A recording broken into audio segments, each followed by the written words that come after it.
Salam, Goldmaster Tədris Mərkəzi, müəllim Səmid Kazımlı.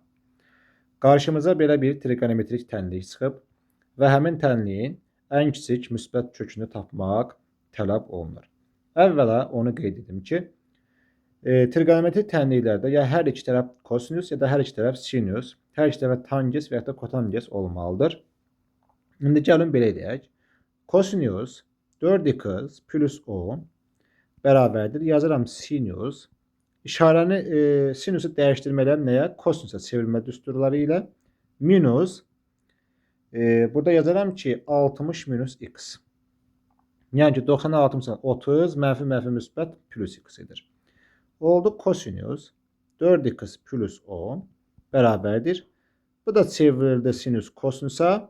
Nə qaldı? 60 minus x qalmış oldu.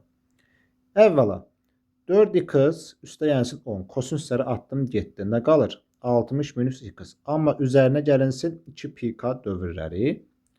İkinci halda isə yazıram 4x plus 10 bərabərdir. Bunun mənfisi 60 minus x üstə gəlinsin 2 pk'lar.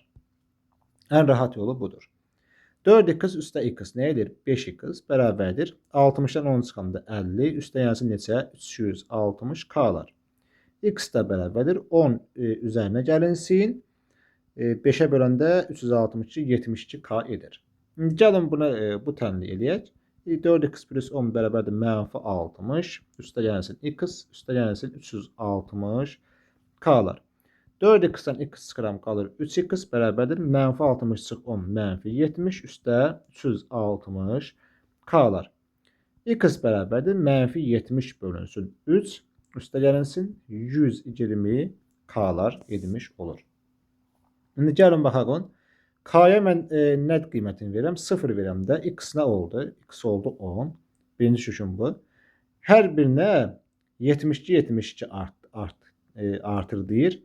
İkinci olacaq 82. Üçüncü olacaq 72 artırdım. Mənə lazım deyil artıq. X-dir. Onda ən kiçik kökümüz hələ ki burada 10 dərəcədir.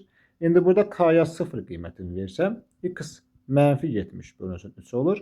Və bunların içərisində getdikcə 120 k'lar şəklində artır, plus 120 gəlirəm. Ən kiçiyi nə olacaq? X bərabərdir 10 dərəcə olmuş olacaq.